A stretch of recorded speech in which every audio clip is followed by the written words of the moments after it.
ঠিক আছে, আমি শেখাতে চেয়েছিলাম ভাষা। আসলে আমরা প্রথমে ভাষার সংজ্ঞাটা জেনে নিই, ঠিক আছে? ভাষার সংজ্ঞা কি? দেখো, ভাষার সংজ্ঞা হচ্ছে মানুষ মনের ভাব প্রকাশের জন্য বাকযন্ত্রের সাহায্যে যেসব অর্থবোধক ধ্বনি উচ্চারণ করে তাকে কি বলে? ভাষা বলে। দেখো, এখানে বিষয় আছে, বেশিরভাগ বইগুলিতে লেখা থাকে যে বাকযন্ত্রের সাথে ভাষা হয়। এখন বিষয় হচ্ছে, যখন মানুষ কথা বলতো না বা কথার উদ্ভব হয়নি, হয়তো বিভিন্ন ধরনের শব্দ উচ্চারণ করতে পারতো, কিন্তু নির্দিষ্ট কোনো মানে শব্দের কোনো অর্থ ছিল না, তখন কি মানুষ কথা বলতো না? তখন কি মানুষ ভাষা ব্যবহার করতো না? হ্যাঁ, তখনও ভাষা ব্যবহার করতো। ওইটাকেও আমরা ভাষা বলতে পারি। সেটা কি? ইশারার মাধ্যমে। যেমন দেখো, যদি আমি তোমাকে এইভাবে বলি, এটা কি বলতো? এটাকে কি বলে? একটু জানো তো, এটাকে কি বলে? হ্যাঁ, এটাকে বলে হচ্ছে হাই। কি বলে বলতো? হাই। অথবা কাউকে বিদায় দিতে, এটা আমার বায়ু জানে। এখন যদি আমি এরকম বলি, এটা বলতে কি বুঝি? যদি আমি কাউকে এরকম রাগানোর দোষরা বলি, তার মানে কি এটা হাই বা বাই না, এটা হচ্ছে মাইর আকারে যুক্ত হবে। তার মানে দেখেন, ইশারার মাধ্যমে আপনি যদি কাউকে বোঝাতে পারেন, সেটাও ভাষা। তার মানে ভাষার বেসিক থিংস হচ্ছে বক্তা যা বলবে, শ্রোতা বা রিসিভার শুনে যদি তা বুঝতে পারে, তাহলেই আমরা তাকে কি বলবো? তাহলে আমরা তাকে বলবো ভাষা। আশা করি ব্যাপারটা ক্লিয়ার হয়েছে। আচ্ছা, ঠিক আছে, একটু ছোট্ট একটা উদাহরণ দিচ্ছি। ধরো, চীন থেকে কোনো লোকজন বাংলাদেশে আসছে, এসে আপনাদের সম্রাট স্যার আছেন, তিনি তার সঙ্গে কথা বলছেন, এবং সম্রাট স্যার চীনের কোনো ল্যাঙ্গুয়েজ জানে না, চীনের কিছুই বোঝে না। এসে মনে করো ওই ব্যক্তিরা তাকে চাং চিংচুং হাবিজু বলে কিছু একটা বলেছে। সম্রাট স্যার কিছুই বুঝতে না পারে রাগ করে গালি দিয়েছে যে ধুর শালা। এই তো সে ধুর শালা বলছে, তখন চীনের ব্যক্তিরা বলছে অবশ্যই তাকে ভালো কিছু বলেছে, সে তখন বলছে কি থ্যাংক ইউ থ্যাংক ইউ। এতে দেখো, চীনের ব্যক্তিরা তাকে না বুঝে থ্যাংক ইউ বলেছে। এটা কি ভাষার মধ্যে করবে? না। কারণ কি? ভাষা তখনই হবে চীনের ব্যক্তিরা যা বলেছে এবং সম্রাট স্যার যদি বুঝে থাকে, তাহলেই সেটা হবে ভাষা। তাহলে ভাষার বেসিক কনসেপ্ট হচ্ছে বক্তা যা বলবে, রিসিভার বা শ্রোতা সেটা যদি বুঝতে পারে, তাহলে আমরা সেটাই কি বলবো? সেটাই বলবো ভাষা। আশা করছি ভাষার কনসেপ্টটা ক্লিয়ার হয়েছে। এরপর আমাদের পরীক্ষায় যা লাগবে সেটা হচ্ছে ভাষার উপাদান আর উপকরণ। কি লাগবে? উপাদান আর হচ্ছে উপকরণ। ভাষার উপাদান হচ্ছে ধ্বনি। ভাষার উপাদান কি? ধ্বনি। আর উপকরণ হচ্ছে বাক্য। ভাষার উপাদান কি? ধ্বনি। আসেন আমরা প্রথমে বোঝার চেষ্টা করি যে উপাদান বলতে কি বুঝি আর উপকরণ বলতে কি বুঝি। আপনাকে জানতে হবে যে what are the main difference between উপাদান এবং উপকরণ। মানে আপনি যদি উপাদান এবং উপকরণ বলতে কি বোঝায় বা এদের মধ্যে বেসিক যে পার্থক্যটা কি আছে, এইটা যদি বুঝতে না পারেন, তাহলে আপনি কখনো এর উত্তরটা করতে পারবেন না। আসেন আমরা বোঝার চেষ্টা করি যে উপাদান আর উপকরণ বলতে কি বুঝি। আসেন আমরা একটা উদাহরণ দেখাই। ধরেন এটা একটা মিষ্টির দোকান, ধরে নেন, ঠিক আছে? এটা একটা মিষ্টির দোকান দেখালাম। এই মিষ্টির দোকানে হরেক রকমের মিষ্টি থাকতে পারে। কি থাকতে পারে? চমচম থাকতে পারে, থাকতে পারে কি রসমালাই থাকতে পারে, থাকতে পারে কি রসকদম থাকতে পারে, থাকতে পারে কালো জাম থাকতে পারে, থাকতে পারে লাড্ডু থাকতে পারে। বিভিন্ন ধরনের মিষ্টি আছে। এটা তো দরকার নেই, এটা তুলবেন, এটা তো দরকার নেই, ঠিক আছে? বিভিন্ন ধরনের মিষ্টি থাকে। আসলে এই মিষ্টির দোকানটাকে আমরা ভাষার সঙ্গে তুলনা করবো। এই মিষ্টির দোকানকে কার সঙ্গে তুলনা করবো? ভাষার সঙ্গে। যদি মিষ্টির দোকানকে আমি ভাষার সঙ্গে তুলনা করি, তাহলে দেখেন এই মিষ্টির দোকানে আমার যা যা থাকবে বা যত ধরনের মিষ্টি জাতীয় পণ্য থাকবে, সবগুলি হচ্ছে আমার দোকানের উপকরণ। সবগুলি দোকানের কি? উপকরণ। তাহলে দেখো, ধরো এটা একটা মিষ্টির দোকান। এই মিষ্টির দোকানে কি আছে? চমচম, লাড্ডু, রসমালাই, কালো জাম, সন্দেশ, যা কিছু আছে, এই সবগুলি আমার মিষ্টির দোকানে কি বলতে পারছে না? সবগুলি হচ্ছে আমার মিষ্টির দোকানের উপকরণ। এখন দেখো, এই চমচম, রসমালাই, কালো জাম, লাড্ডু, এইগুলো বানাইতে আমার কি লাগবে? এইগুলো বানাইতে আমার যা লাগবে সেগুলো হচ্ছে উপাদান। আসো, এগুলো বানাইতে মানে কি কি লাগছে? এগুলো বানাইতে আমার লাগবে কি? দুধ লাগবে, চিনি লাগবে, ছানা লাগবে, ময়দা লাগবে, সুজি বা আটা, যা লাগে না কেন, এইগুলো হচ্ছে আমার উপাদান। তার মানে বাচ্চারা একটু চিন্তা করে দেখো, আমার উপাদান কি? উপাদান হচ্ছে একদম রুট লেভেল। উপাদান কি বলতো? উপাদান হচ্ছে একদম রুট লেভেল। অনেকগুলো উপাদান একসঙ্গে যুক্ত বলে কি পাচ্ছি? উপকরণ পাচ্ছি। এবার আসো ভাষার সঙ্গে রিলেট করে দেখো, ভাষার উপাদান কি? ধ্বনি। ধ্বনি কি? একেবারে রুট লেভেল। আপনি যা উচ্চারণ করবেন, যা শব্দ করবেন, সেটাই কি বলতো? ধ্বনি। অনেকগুলো ধ্বনি একসঙ্গে যুক্ত হয়ে কি হয়ে যাচ্ছে? শব্দ হচ্ছে। অনেকগুলো শব্দ যুক্ত হয়ে কি হচ্ছে? বাক্য হচ্ছে। আর বাক্যের মাধ্যমে আমরা কি করি? বাক্যের মাধ্যমে আমরা মনের ভাব প্রকাশ করি। তার মানে দেখো, এই জন্য বলেছিলাম যে ভাষার উপাদান হচ্ছে ধ্বনি, ভাষার উপকরণ কি বলতো? বাক্য। বিষয়টি সবাই ক্লিয়ার?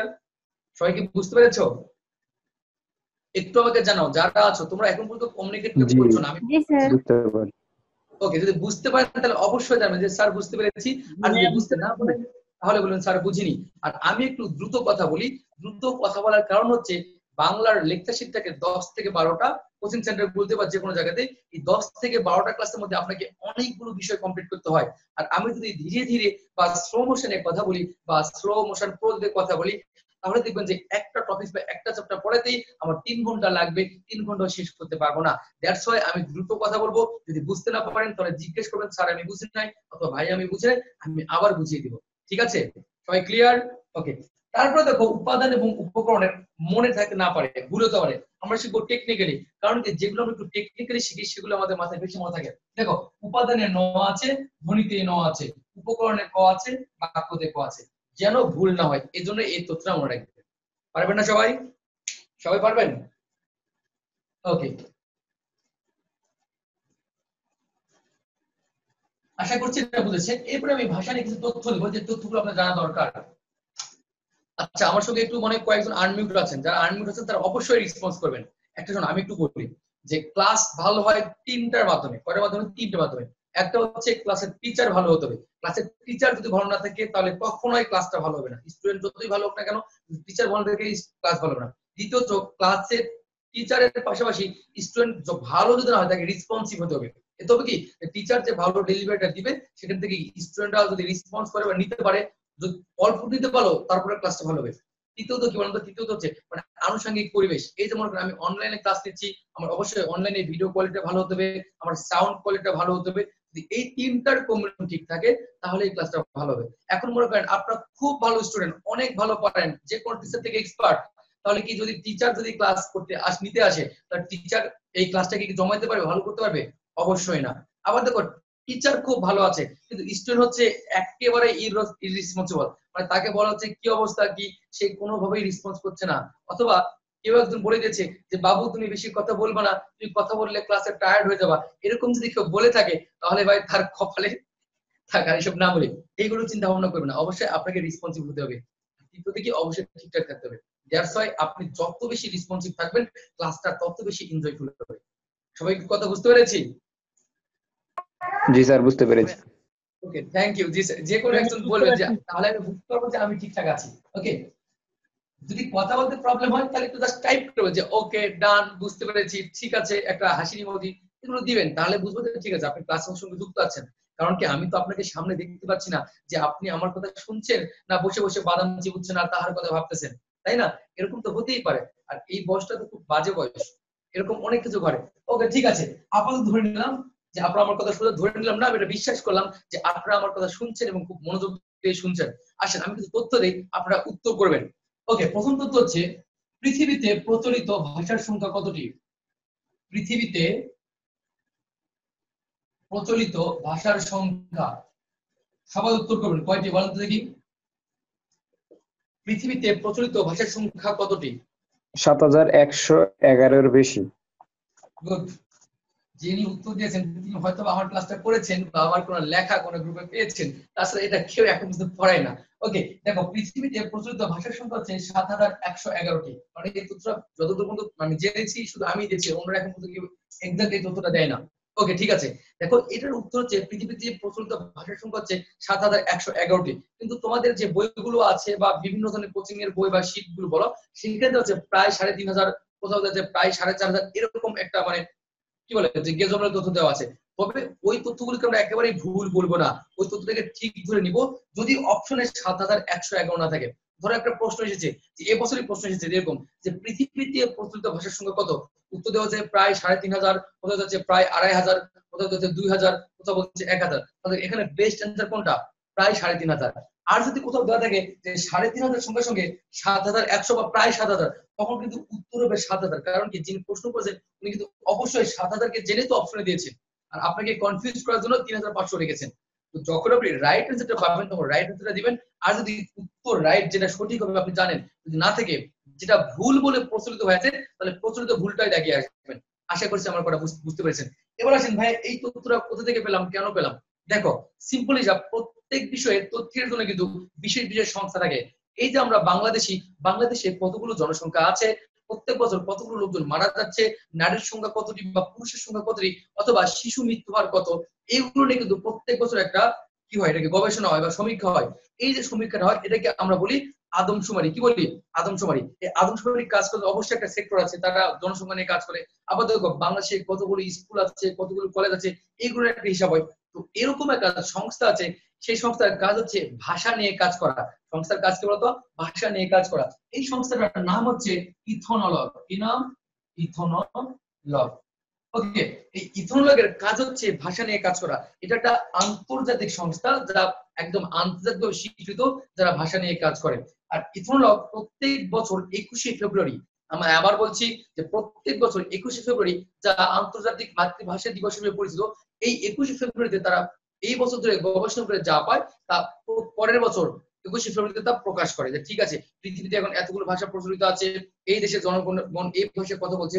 তো সেই তথ্য অনুযায়ী, ইথনোলগের তথ্য অনুযায়ী, বা আমরা জানি যে এই বছর 2020 সালের 21শে ফেব্রুয়ারিতে তথ্য দিয়েছে, সেই তথ্য অনুযায়ী পৃথিবীতে প্রচলিত ভাষার সংখ্যা হচ্ছে 7111টি। কয়টি বলতো? 7111টি। ওকে, আরো তথ্য আছে যে সবচেয়ে বেশি ভাষার দেশ কোন দেশে, সবচেয়ে বেশি ভাষা ব্যবহৃত হয় সেই দেশটার নাম হচ্ছে পাপুয়া নিউ গিনি। কোন দেশ? Papua New Guinea. এরপরে দ্বিতীয় সর্বোচ্চ দেশ হচ্ছে ইন্দোনেশিয়া। ইন্দোনেশিয়া সবচেয়ে বেশি ভাষা আছে, প্রায় 800 সামথিং মতো ভাষা আছে, আমি এক্সাক্টটা ভুলে গেছি। এগুলো আমাদের লাগবে না, লাগবে এইটা। ঠিক আছে, ব্যাপারটি সবাই বুঝতে পেরেছো যে কেন এটা উত্তর হবে, কারণটা কি? সবাই কি বুঝতে জি পেরেছেন? স্যার, বুঝতে পারছি। ওকে, আপনারা বুঝে আমাকে ধন্য করবেন। ঠিক আছে, থ্যাংক ইউ ভাইয়া, আপনি রেসপন্স করে আমার বড়ই উপকার করলেন। ওকে, ঠিক আছে, মজা করেছিলাম। এরপর দেখো আরেকটা উত্তর দিচ্ছি, সেটা হচ্ছে যে মাতৃভাষার দিক দিয়ে, কি ভাষার দিক দিয়ে? খাতায় লিখবেন, এগুলো স্টার দিয়ে লিখবেন যে মাতৃভাষার দিক দিয়ে, মাতৃভাষার দিক দিয়ে বাংলার স্থান। আচ্ছা, উত্তর মধ্যে কি যে মাতৃভাষার দিক দিয়ে বাংলার স্থান কত? উত্তর করেন, বলেন দেখি কে কত জানেন। সম্প্রতি ষষ্ঠ। ষষ্ঠ কি সব, মানে সপ্তম কি ষষ্ঠ? থ্যাংক ইউ ভাইয়া, চমৎকার উত্তর দিয়েছেন। আর কেউ ট্রাই করবেন বা ওনাকে হেল্প করবেন, বা অন্য কেউ কিছু বলতে চাচ্ছেন? একটু বলেন। নবম। ভাইয়া নবম, বাহ, মাশাআল্লাহ মাশাআল্লাহ। এরপরে আর কেউ কি বলতে চাচ্ছেন? ওকে, আসেন আপনাদের একটু সংকেত দিয়ে দিই, যেটা আপনাদের জানা জরুরি। যখন দেখবেন আমি আপনাকে প্রশ্ন করছি এবং প্রশ্ন আপনি উত্তর দিয়েছেন, এবং আপনার উত্তর শুনে যদি আমি বলি মাশাআল্লাহ, মারহাবা, চমৎকার হয়েছে, লক্ষ্মী ভাইয়া, লক্ষ্মী আপু, আমি শুনে খুব খুশি হয়েছি, প্রীত হয়েছি, তার মানে বুঝে নেবেন যে আপনি কনফিডেন্সের সাথে উত্তরটি ভুল দিয়েছেন। কি দিয়েছেন? ভুল দিয়েছেন। আর যদি বলি আস্তাগফিরুল্লাহ, নাউজুবিল্লাহ, তার মানে উত্তরটি হতেও পারে, নাও পারে। তার মানে দেখেন যে মাতৃভাষার দিক দিয়ে বাংলার স্থান হচ্ছে পঞ্চম। বাংলার স্থান কি? পঞ্চম। তবে অনেক বইয়ে বা ক্লাস 9-10 এর যে বইটা, এই বইয়ে দেওয়া আছে চতুর্থ। কি দেওয়া আছে? চতুর্থ। তবে ইথনোলগের সর্বশেষ তথ্য অনুযায়ী যে মাতৃভাষার দিক দিয়ে বাংলার স্থান কত বলতো? বাংলার স্থান হচ্ছে পঞ্চম। যদি অপশনে পঞ্চম না থাকে, থাকে যে চতুর্থ, ষষ্ঠ, হাবিজাবি যদি থাকে, তাহলে আমরা উত্তর ধরে নিব চতুর্থ। কিন্তু যদি থাকে চতুর্থ প্লাস পঞ্চম, তাহলে উত্তরটা পঞ্চম বলেই গণ্য হবে। আশা করছি ব্যাপারটা বুঝতে পেরেছেন। ঠিক আছে, ওকে। এরপর আসেন আরেকটা তথ্য দিই, যেগুলো একটু কনফিউজিং। অনেকগুলো হচ্ছে কনফিউজিং না, তবে জেনে রাখা দরকার। সেটা হচ্ছে যে পৃথিবীতে কত কোটি, আচ্ছা শুধু বলে দিই, লিখবো না, আপনারা লিখবেন।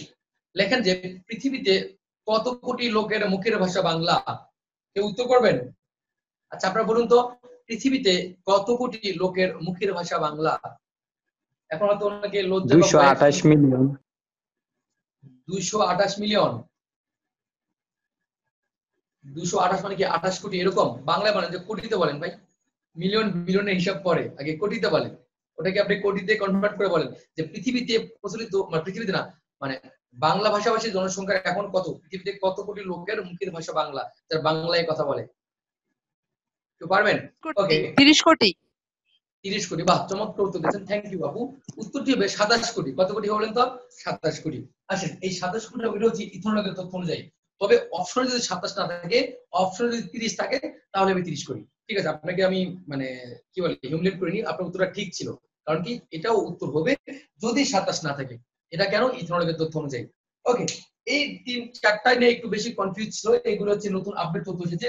যদি আপডেট তথ্য অপশনে থাকে, তাহলে আপডেট তথ্য অপশন থেকে দেখাতে হবে। আর যদি আপডেট গুলো যদি না থাকে, তাহলে আপনি ভুল যে উত্তরটা প্রচলিত হিসেবে আছে এটাই ব্যবহার করবেন। ওকে, এরপর একটা খুব কমন প্রশ্ন, আপনারা উত্তর করবেন, সহজ, সবাই পারবে। যে ভারত ছাড়াও আরেকটি দেশ আছে যে দেশ তাদের দ্বিতীয় রাষ্ট্রভাষা হিসেবে বাংলাকে স্বীকৃতি দিয়েছে। সবাই উত্তর করবেন, বলেন দেখি কি? ভারত ছাড়াও আরেকটি দেশ আছে, দেশের নামটা কি? Sierra Leone. সানি লিওন কি বলেন? আস্তাগফিরুল্লাহ। এই দেশের সিয়েরা নাম লিওন হচ্ছে সিয়েরা লিওন। কি নাম বললেন তো? Sierra Leone. ওকে, ভাইয়া আমি তো এটাই বলছি। হ্যাঁ এইটাই বলেছেন। আসলে নেটওয়ার্কের ডিস্টার্ব তো, মাঝে মাঝে কি সব সাউন্ড আসে মানে বোঝা যায় না, মানে একটু কম শোনা যাচ্ছিল আপনার কথা, ওনারাও একটু কমই শুনেছেন, শুনে দেখেন।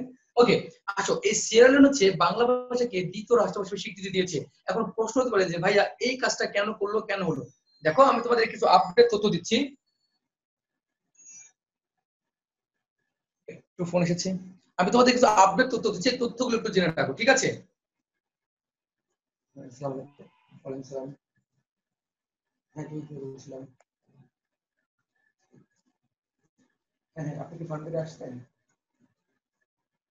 আচ্ছা, ফান্ড থেকে আইটেম তো অফিসে তার অফিসে গিয়ে বলে যে তুমি কথা বলে আসছি, কি একটু আনিস ভাই বা জুয়েল ভাই আছে, যেরকম একটা ভাষা আমার একটু কথা বলতে, ঠিক আছে? আমি আচ্ছা ঠিক আছে। সরি ভাই, একটা কল আসছিল, অফিসিয়াল কল। ওকে, তারপরে দেখো এই সিয়েরা লিওন বাংলা ভাষাকে দ্বিতীয় রাষ্ট্রভাষায় স্বীকৃতি দিয়েছে। স্বীকৃতি দেওয়ার কারণটা হচ্ছে দেখো, বাংলাদেশে এখন জাতিসংঘের সৈন্য প্রেরণে 1 নম্বর, কিছুদিন আগে ছিল 2 নম্বর, বলতে কি 1 থেকে 1.5 মাস আগে বাংলাদেশ জাতিসংঘের সৈন্য প্রেরণে ছিল 2 নম্বর, কিন্তু আপডেট তথ্য অনুযায়ী বাংলাদেশে এখন জাতিসংঘের সৈন্য প্রেরণে কয় নম্বর? 1 নম্বর। তার মানে বাংলাদেশের অনেক সৈন্য জাতিসংঘে আছে। আর জাতিসংঘের এই সৈন্যগুলো কি করে, যে দেশগুলো কি বলে যে আর্থসামাজিক উন্নয়নের জন্য খুব পিছিয়ে আছে তাদেরকে সাহায্যের জন্য পাঠায়। আর এই সিয়েরা লিওন হচ্ছে একটা গৃহযুদ্ধ সংগঠিত দেশ। এই দেশের আর্থসামাজিক অবস্থা খুবই খারাপ, মানে খুবই লাজুক অবস্থা। তো এই দেশটাকে আরেকটু ভালো করার জন্য জাতিসংঘ বাংলাদেশের যেসব সৈন্য এসেছিল বা অনেক সৈন্যের একাংশ সিয়েরা লিওনে পাঠিয়ে দিয়েছে। এই বাংলাদেশের সৈন্যগুলো সিয়েরা লিওনে গিয়ে অনেকগুলো স্কুল প্রতিষ্ঠা করেছে, অনেকগুলো মেডিকেল ক্যাম্প বা কি বলে হাসপাতাল স্থাপন করেছে, রাস্তাঘাট করছে, ব্রিজ আছে, কালভার্ট, এগুলো কাজ করছে। তার মানে কি সিয়েরা লিওনের আর্থসামাজিক উন্নয়নে বাংলাদেশের সেনাবাহিনী অনেক কাজ করছে। এই বাংলাদেশের সেনাবাহিনীর মানে সম্মানার্থে অথবা বাংলাদেশের সম্মানার্থে সিয়েরা লিওন কি করেছে, বাংলা ভাষাকে দ্বিতীয় রাষ্ট্রভাষা হিসেবে স্বীকৃতি দিয়েছে। এবং এই প্রশ্নটা বিশেষ সহ অনেক চাকরি পরীক্ষায় প্লাস ভার্সিটি পরীক্ষা এসেছিল, আপনারা জেনে রাখবেন। ব্যাপারটা কি ক্লিয়ার? সবাই বুঝতে পেরেছেন? জি বুঝতে পেরেছি। জি ভাইয়া।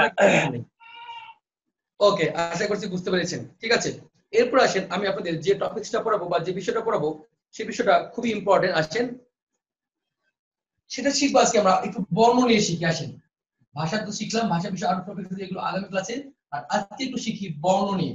কি শিখবো? বর্ণ। ওকে, বর্ণ কাকে বলে? বর্ণ হচ্ছে ধ্বনির সাংকেতিক রূপ। ধ্বনির সাংকেতিক রূপ বা ধ্বনির লিখিত রূপকে কি বলি? বর্ণ বলি। ওকে, আপনাকে যদি প্রশ্ন করি ক কি, একটু উত্তর দেন দেখি। ক কি? সবাই উত্তর দিবেন, বলেন তো কটা কি বলে? ক কি উত্তর করবেন? ব্যঞ্জন বর্ণ। হ্যাঁ, ক হচ্ছে ব্যঞ্জন বর্ণ। চমৎকার উত্তর দিচ্ছেন। আর কেউ? আমি যে বলি যে না ক বর্ণ না, ক হচ্ছে ধ্বনি। ক কি বলেন তো? ধ্বনি। ক কি? সবাই উত্তর করবেন। ক কি? ক হচ্ছে ধ্বনি। ক কি বলেন তো? ধ্বনি। ক কি? ক কি বলেন তো? এখানে যে ক আছে, ক হচ্ছে বর্ণ। ক কি বলেন তো? বর্ণ। আপনারা কি কনফিউজ হয়ে যাচ্ছেন? হ্যাঁ, আপনাদের আমার কাজ হচ্ছে আপনাদেরকে কনফিউজ করা, আর আপনার কাছে যে কনফিউশন থেকে দূরে থেকে রাইট উত্তরটা নেওয়া। দেখেন, ক যদি আমি উচ্চারণ করি, যদি উচ্চারণ করে বলি, না লিখে যদি বলি যে ক কি, তখন উত্তর হবে ধ্বনি, তখন ক উত্তর কি হবে? ধ্বনি। আর তুমি লিখে প্রকাশ করি, যদি বলি যে ক কি, তখন ক হবে বর্ণ। কারণ কি? ধ্বনির লিখিত রূপটাই হচ্ছে বর্ণ। আবার দেখেন, আপনাকে যদি প্রশ্ন করি গ কি, গ, তখন উত্তর গ কি হবে? গ হচ্ছে আমার ধ্বনি। কিন্তু যদি বলি চ, যদি বলি চ কি, এখন বলি চ কি, তখন চ হবে বর্ণ। তার মানে যা আমরা উচ্চারণ করি তা হচ্ছে ধ্বনি, আর যা আমরা লিখে প্রকাশ করি তখন সেটা কি হয়ে যাবে? ধ্বনি লিখিত রূপে হচ্ছে বর্ণ। আশা করছি এটাতে কোনো প্রবলেম হবে না। প্রবলেম যেটা হবে সেটা নিয়ে আলোচনা করবো। দেখেন, এই বর্ণকে আমরা দুভাগে ভাগ করেছি। খাতা লেখার দরকার নেই, এটা খাতা লেখার দরকার নেই। ঠিক আছে, বর্ণ হচ্ছে 2 প্রকার, এটা সবাই পারে। একটা হচ্ছে স্বরবর্ণ, একটা হচ্ছে ব্যঞ্জন বর্ণ। কি বর্ণ? ব্যঞ্জন বর্ণ। স্বরবর্ণ আছে 11টা, আর ব্যঞ্জন বর্ণ আছে 39টি। কয়টা আছে? 39টি। এখন দেখো, স্বর আর ব্যঞ্জন দুটো মিলে মোট করলে আমরা পাই 50। কত পাই? 50। তাহলে মোট বর্ণ কত? মোট বর্ণ আছে 50টি। মোট বর্ণ আছে কয়টি? এখন আপনাকে প্রশ্ন হলো যে মোট বর্ণমালা কয়টি? উত্তর করেন। মোট বর্ণমালা কয়টি? একটি। একটি। একটি। ওকে, যাক পেরেছেন, আপনারা পেরেছেন শুনে আমি খুবই প্রীত হলাম, খুশি হলাম। তবে এটা ঠিক আছে, এবার আমি আপনাকে হিউমিলেট করার জন্য বলিনি। দেখেন বর্ণমালা হচ্ছে একটি, বর্ণমালা কয়টা? এবার আসেন দেখেন বর্ণমালা কেন একটি হলো, প্রশ্ন হতে পারে। দেখো আমরা জানি যে স্বরবর্ণ আছে 11টা, ব্যঞ্জনবর্ণ আছে 39টা, মোট বর্ণ হচ্ছে কয়টা? 50টা। কিন্তু কেন বর্ণমালা একটি? বর্ণমালা একটু আর কারণ দেখেন আমরা প্রত্যেকটা এই যে এখানে বর্ণ আছে প্রত্যেকটা বর্ণকে বকুল ফুলের সঙ্গে তুলনা করবো। কার সঙ্গে তুলনা করবো? বকুল ফুল। এখন দেখেন এখানে স্বরবর্ণ আছে কয়টা? 11টা। তাহলে আমাদের ধরবো এখানে বকুল ফুল আছে কয়টি? 11টি। এরপরে দেখো ব্যঞ্জন বর্ণ বা ব্যঞ্জন ধ্বনি এখানে আছে কয়টা? 39টি। তাহলে দেখো ব্যঞ্জন বর্ণের বকুল ফুল পেলাম কয়টা? 39টা। এখন দেখো তাহলে স্বরবর্ণ আর ব্যঞ্জন বর্ণ দুইটা বর্ণকে একসঙ্গে যুক্ত করলে মোট কয়টা বর্ণ পাচ্ছি? 50টি। তার মানে আপনার হাতে এখন বকুল ফুল আছে কয়টি? 50টি। এখন যদি আমি আপনাকে বলি ঠিক আছে এই যে 50টি বকুল ফুল আছে, আপনি বকুল ফুল দিয়ে মালা গাঁথেন, কি গাঁথবেন? মালা। আপনি যখন মালা গাঁথা শুরু করবেন তখন দেখেন মালা গাঁথবেন কয়টা? একটা। মালা পাবেন কয়টা? একটা। কিন্তু এই মালার মধ্যে আপনি বকুল ফুল পাবেন কয়টা? 50টি, তাই না? এখন দেখেন ঠিক একইভাবে রিলেট করেন, আমি আপনাকে 50টি বর্ণ দিলাম, কি দিলাম? 50টি বর্ণ দিলাম। 50টি বর্ণ দিয়ে আপনাকে বললাম যে আপনি বর্ণের মালা গাঁথবেন, কি গাঁথবেন? বর্ণের মালা। যখন আপনি বর্ণ দিয়ে মালা গাঁথবেন তখন কি হচ্ছে? এটা বর্ণের মালা। আপনি বর্ণের মালা গাঁথবেন কয়টা? একটা। কারণ কি একটা বর্ণের মালার মধ্যে মিনিমাম না 50টি বর্ণ থাকবে। এই জন্য দেখেন যে বর্ণের মালা পাই কয়টা আমরা? বর্ণের মালা পাবো একটা, কিন্তু বর্ণ পাবো মোট কয়টা বলতো? বর্ণ পাবো মোট 50টি। ব্যাপারটি ক্লিয়ার? সবাই বুঝতে পেরেছেন? সবাই কি বুঝেছেন? সবাই ক্লিয়ার না এটা? হয়তো অনেকে জি জানতো ভাইয়া। একটি, কিন্তু কেন বর্ণমালা একটি, কিভাবে বর্ণমালা একটি হয় সেই বিষয়টা মনে হয় এখন ক্লিয়ার হয়েছে। ওকে, থ্যাংক ইউ। এরপরে আমরা শিখবো স্বরবর্ণ। কি শিখবো? স্বরবর্ণ। আসেন আমরা শিখবো স্বরবর্ণ। আচ্ছা বলেন তো স্বরবর্ণ কয়টা আছে? আচ্ছা স্বরবর্ণগুলো বলতে পারবেন কে কে? আপনি একটু আমাকে হেল্প করেন তো দেখি, কে কে স্বরবর্ণগুলো বলতে পারবেন? আমি পারবো ভাইয়া। তুই পারবেন? গুড গুড, আপনি পারবেন। জি বলেন প্রথম। আচ্ছা আগে বলেন স্বরবর্ণ কয়টা? 11টা। গুড, একদম ঠিক আছে, 11টি। স্বরবর্ণ হচ্ছে 11টি। বলেন প্রথমটা কি? ভাইয়া এখন কি এগুলো বলবো? স্বরবর্ণগুলো বলো, প্রথম স্বরবর্ণের নামটা কি বলো প্রথমটা? সব সরেও। হ্যাঁ এটা স্বরীয় না, এটা হচ্ছে অ। এটা কি বলেন তো? অ। ও। ওকে তারপরে বলেন। হ্যাঁ। হ্যাঁ গুড, চমৎকার। তারপরে? ই। তারপরটা ই না, এটা হচ্ছে রস্যই। এটা কি বলেন তো? রস্যই। তারপরটা দীর্ঘই। দিল্লি। তারপরটা রস্য, ঠিক আছে। তারপর হচ্ছে রস্য, তারপর হচ্ছে দীর্ঘ, তারপর হচ্ছে রি, তারপর হচ্ছে এ, তারপর হচ্ছে ওই, তারপর হচ্ছে অ, তারপর হচ্ছে ও। থ্যাংক ইউ, আপনি আমাকে হেল্প করেছেন। দেখেন তো আমরা স্বরবর্ণ পাচ্ছি আমরা কয়টা? স্বরবর্ণ পাই হচ্ছে 11টি। একটু ক্যামেরা ধরে নিই। স্বরবর্ণ পাচ্ছি কয়টি? স্বরবর্ণ পাচ্ছি 11টি। আসেন কোন কোন স্বরবর্ণ? এখানে দেখেন অ থেকে শুরু করে ও পর্যন্ত এই 11টি হচ্ছে স্বরবর্ণ। ওকে, এখান থেকে আমরা কি কি শিখবো? এখান থেকে শিখবো হচ্ছে কার। আপনারা স্বরবর্ণ লেখার দরকার নেই, লিখবেন কার। তার নিচে লিখবেন যে হ্রস্ব স্বর। কারের নিচে লিখবেন যে হ্রস্ব স্বর। তার নিচে লিখবেন দীর্ঘ স্বর। তার নিচে কি লিখবেন? দীর্ঘ স্বর, ঠিক আছে। দেখো এই যেখানে স্বরবর্ণ আছে কয়টা? 11টা। এখন যদি আপনাকে প্রশ্ন করা হয় যে কার আছে কয়টি, সবাই উত্তর করুন তো দেখি, কার আছে কয়টি? কার কয়টা আছে? কার কয়টা আছে? প্রশ্নটা একটু 6টা। ছোট হয়ে গেছে। কার 6টা? আস্তাগফিরুল্লাহ, আস্তাগফিরুল্লাহ। আসলে আপনি চমৎকার উত্তর দিয়েছেন, আমি শুনে খুবই প্রীত হয়েছি। অন্য কেউ কার কয়টা আছে? কার আছে 10টি। কার আছে কয়টি? 10টি, ঠিক আছে। দেখেন কার কার নেই। যদি আপনাকে প্রশ্ন করে যে কার কার নেই, তখন প্রশ্ন উত্তর দিতে হবে যে আমার কার নেই ও আর অন্যের কার নেই। আসলে আমার কোনো কার নেই ভাইয়া, আমার আসলে কার নেই। ভাবছি আগামী 4 থেকে 5 বছর পরে যখন আপনারা অনেক টাকাগুলো আমাকে দান করবেন, তখন আমার অনেক টাকা হবে, তখন আমি একটা কার কিনবো, ঠিক আছে, তখন আমার কার থাকবে। আর এখন যদি প্রশ্ন করে কার নেই কার, তখন আমি বলি যে আমার কার নেই আর অয়ের কার নেই। কার কার কার নেই? আমার কার নেই আর অয়ের কার নেই। এই অয়ের কিন্তু কোনো কার নেই। এই অকে আপনারা আদর করে হয়তো কেউ স্বর অ বলেন, এটা স্বর অ না, এটা শুধু হচ্ছে অ। এই অয়ের কোনো কার নেই। এই অয়ের যেহেতু কার নেই, এর জন্য অকে বলা হয় নীলিন বর্ণ।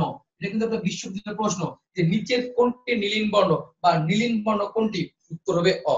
আর বাকি সবগুলোরই আমরা কার পাই, এই জন্য হচ্ছে কার আছে 10টি, ঠিক আছে। আর কার কাকে বলে? স্বরবর্ণের সংক্ষিপ্ত রূপকেই কার বলে। কার কাকে বলে? স্বরবর্ণের সংক্ষিপ্ত রূপকেই কার বলে। ব্যাপারটা কি বুঝতে পেরেছেন? ক্লিয়ার এইটুকু? সবাই ক্লিয়ার?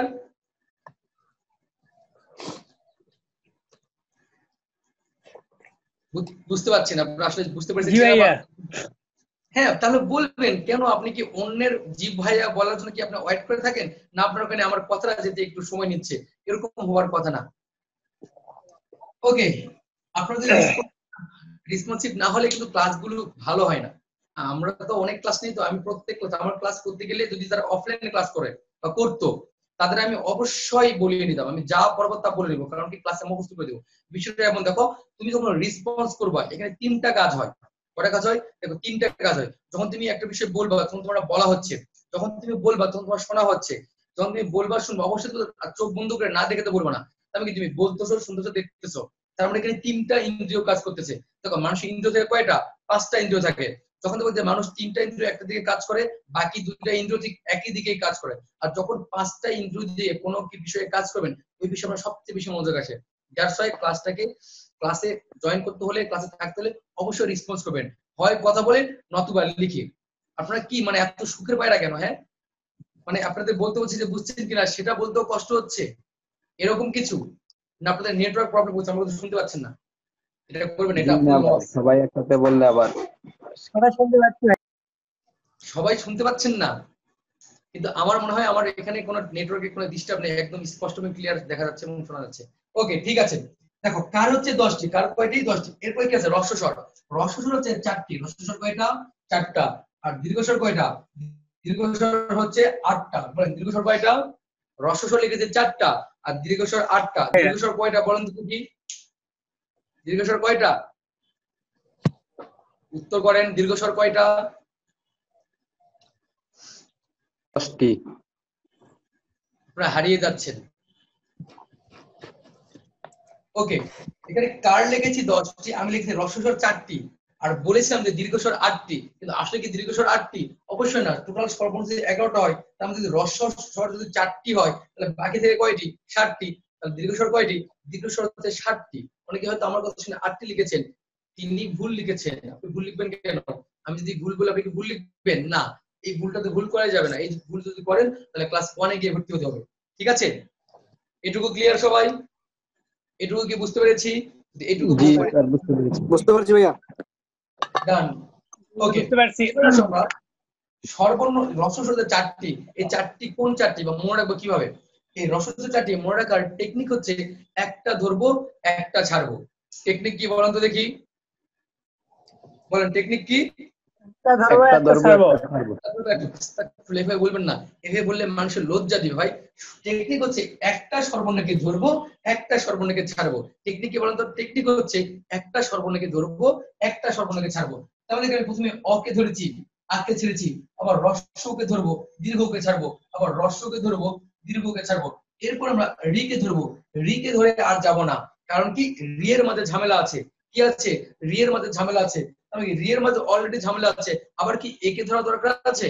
দেখেন আপনি রিকে ধরেছেন, ধরার মধ্যে রি এর মধ্যে কি পেয়েছেন? ঝামেলা আছে, অলরেডি একটা ঝামেলাকে ধরেছেন, আবার কি একেও ধরবেন না? একে ধরার দরকার নেই। দেখো তার মানে ধরতে পেরেছি কয়টা? 4টা। 1 2 3 4, এই 4টাকে বলছি রস্বস্বর।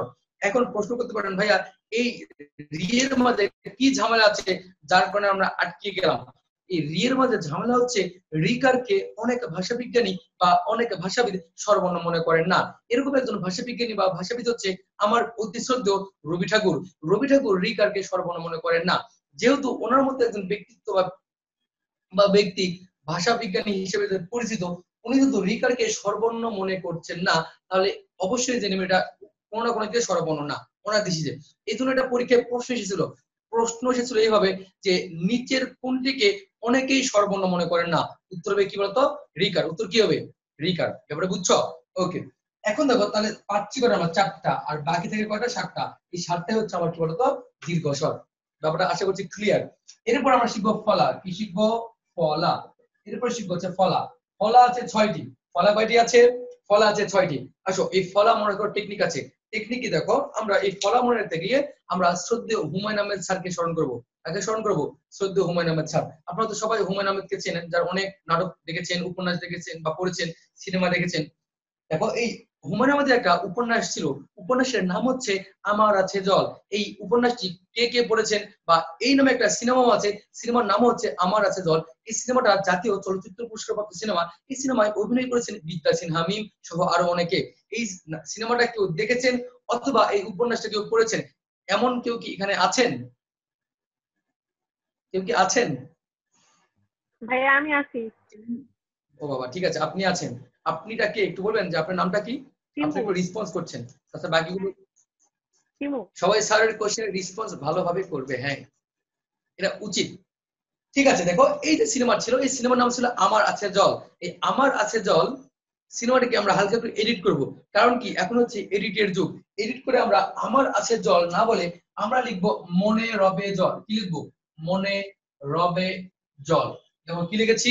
আমি লিখেছি যে মনে রবে জল। এই মনে রবে জলের মাধ্যমে আমরা 6টা ফলা শিখবো। তার মধ্যে এখানে মতে হচ্ছে মফলা, নতে হচ্ছে নফলা, রতে হচ্ছে রফলা, বতে হচ্ছে বফলা, জতে হচ্ছে জফলা এবং লতে হচ্ছে লফলা। এই 6টা ফলা মনে রাখবেন। অনেকেই প কে ফলা বানিয়ে ফলে, কিন্তু ভাই প কোনোভাবেই ফলা না এবং প কোনোভাবে ফলা না। ফলা কয়টা? 6টা। কি কি ফলা? মতে হচ্ছে মফলা, নতে হচ্ছে নফলা, রতে হচ্ছে রফলা, বতে হচ্ছে বফলা, জতে হচ্ছে জফলা এবং লতে হচ্ছে লফলা। ফলা কয়টা? 6টা। পারবেন না সবাই? আশা করছি সবাই পারবেন। এটুকুতে কারো কোনো প্রবলেম আছে?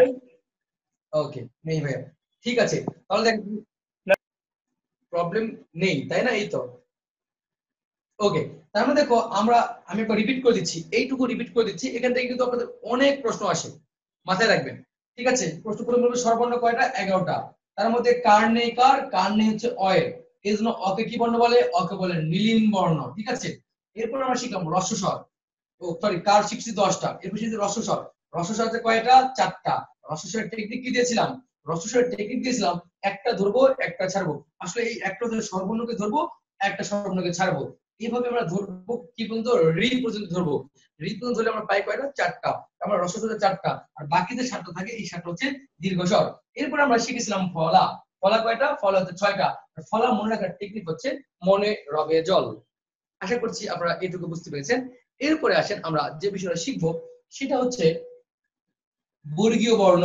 সবাই খাতায় লিখেন, আমি যেখানে লিখছি কিন্তু দেখতে পাবেন না, এইদিকে লিখে দিই যে বর্গীয় বর্ণ। দেখেন বর্গীয় বর্ণ হচ্ছে 25টি। বর্গীয় বর্ণ কয়টি? 25টি। সবাই খাতায় লিখেন যে বর্গীয় বর্ণ 25টি। অনেকে এটাকে স্পর্শ বর্ণ মনে করে, তবে স্পর্শ বর্ণ কিন্তু 25টি না। এই বিষয়টা আমি ক্লিয়ার করে দিব, ঠিক আছে? একটু এটা লিখে নেন যে বর্গীয় বর্ণ 25টি। সবাই লিখো। লেখা হলে বলবে যে লেখা হয়ে গেছে ভাইয়া, বা ডান লিখবা।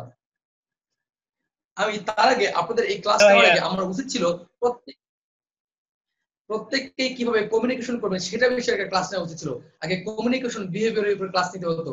একটা 2 ঘন্টার কমিউনিকেশনের বিহেভিয়ার ক্লাস নিতাম, তারপরে বাংলা পড়াতে আসতাম, তাহলে ভালো হতো। আর যেহেতু আমি বিজনেস ফ্যাকাল্টি স্টুডেন্ট, তার মানে এতটুকু জানি যে কিভাবে কমিউনিকেশন করতে হয়, কিভাবে যোগাযোগ বৃদ্ধি করতে হয়। ঠিক আছে, আপনারা যারা কথা বলতে প্রবলেম হচ্ছে, আপনারা এই তো একজন কেবল লিখেছেন, তার নামটা আবার ঠিক নেই, A1008 লিখেছেন ডান।